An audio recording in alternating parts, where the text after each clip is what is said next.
Cornell Law School. UCC Article 2, Sales, Part 7. Remedies. Paragraph 2716. Buyer's right to specific performance or replevin. Primary tabs. 1. Specific performance may be decreed where the goods are unique or in other proper circumstances. 2. The decree for specific performance may include such terms and conditions as to payment of the price, damages, or other relief as the court may deem just. 3. The buyer has a right of replevin for goods identified to the contractee if after reasonable effort he is unable to effect cover for such goods or the circumstances reasonably indicate that such effort will be unavailing or if the goods have been shipped under reservation and satisfaction of the security interest in them has been made or tendered. Paragraph 2717.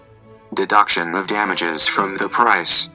The buyer, on notifying the seller of his intention to do so, may deduct all or any part of the damages resulting from any breach of the contract from any part of the price still due under the same contract.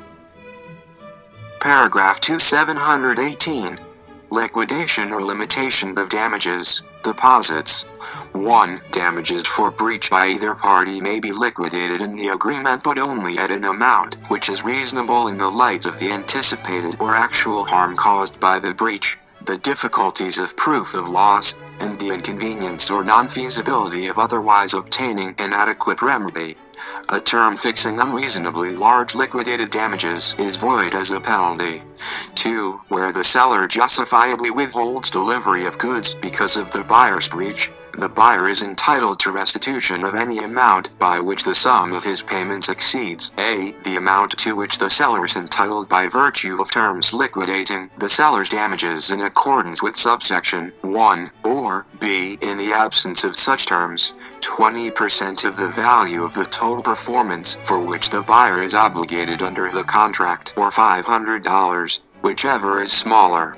3. The buyer's right to restitution under subsection 2 is subject to offset to the extent that the seller establishes a. right to recover damages under the provisions of this article other than subsection 1, and b. the amount or value of any benefits received by the buyer directly or indirectly by reason of the contract. 4. Where a seller has received payment in goods, their reasonable value or the proceeds of their resale shall be treated as payments for the purposes of subsection 2.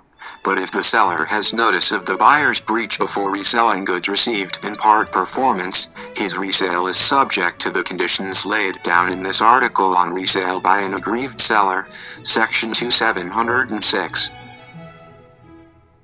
Paragraph 2719. Contractual modification or limitation of remedy. 1. Subject to the provisions of subsections 2 and 3 of this section and of the preceding section on liquidation and limitation of damages, a. the agreement may provide for remedies in addition to or in substitution for those provided in this article and may limit or alter the measure of damages recoverable under this article, as by limiting the buyer's remedies to return of the goods and repayment of the price, or to repair and replacement of non-conforming goods or parts, and b. resort to a remedy as provided is optional unless the remedy is expressly agreed to be exclusive, in which case it is the sole remedy. 2. Where circumstances cause an exclusive or limited remedy to fail of its essential purpose, remedy may be had as provided in this Act. 3. Consequential damages may be limited or excluded unless the limitation or exclusion is unconscionable.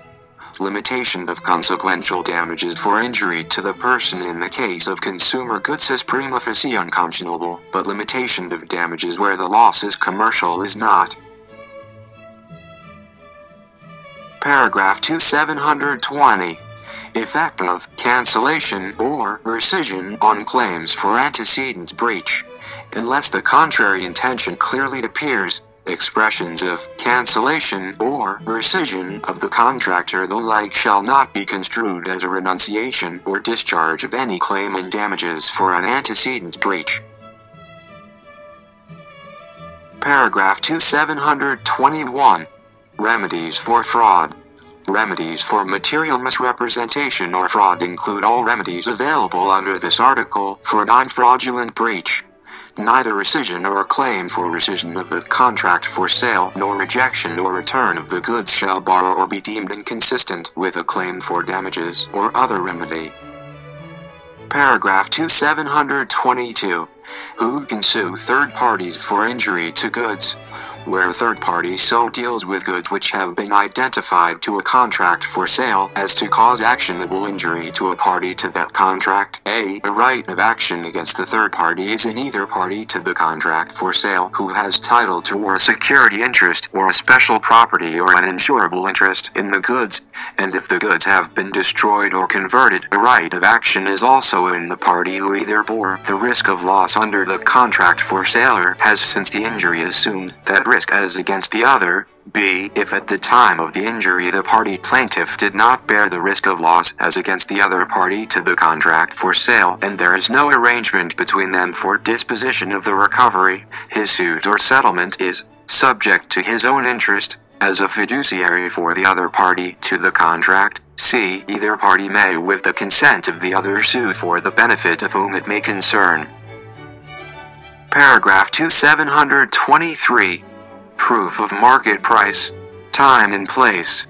1. If an action based on anticipatory repudiation comes to trial before the time for performance with respect to some or all of the goods, any damages based on market price, Section 2708 or Section 2713 shall be determined according to the price of such goods prevailing at the time when the aggrieved party learned of the repudiation.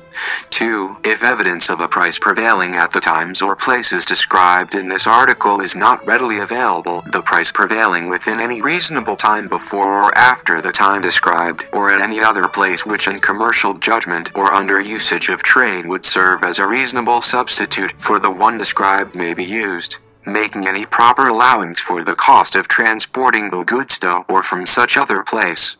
3. Evidence of a relevant price prevailing at a time or place other than the one described in this article offered by one party is not admissible unless and until he has given the other party such notice as the court finds sufficient to prevent unfair surprise.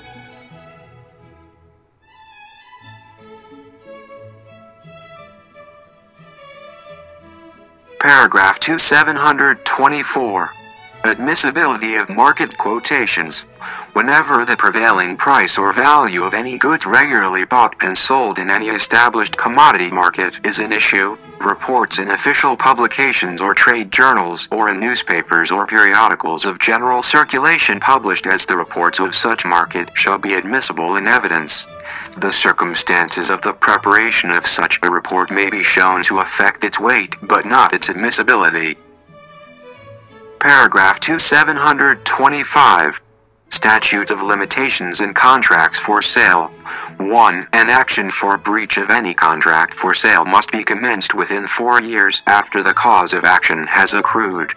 By the original agreement, parties may reduce the period of limitation to not less than 1 year but may not extend it. 2. A cause of action accrues when the breach occurs, regardless of the aggrieved party's lack of knowledge of the breach. A breach of warranty occurs when tender of delivery is made, except that where a warranty explicitly extends to future performance of the goods and discovery of the breach must await the time of such performance. The cause of action accrues when the breach is or should have been discovered.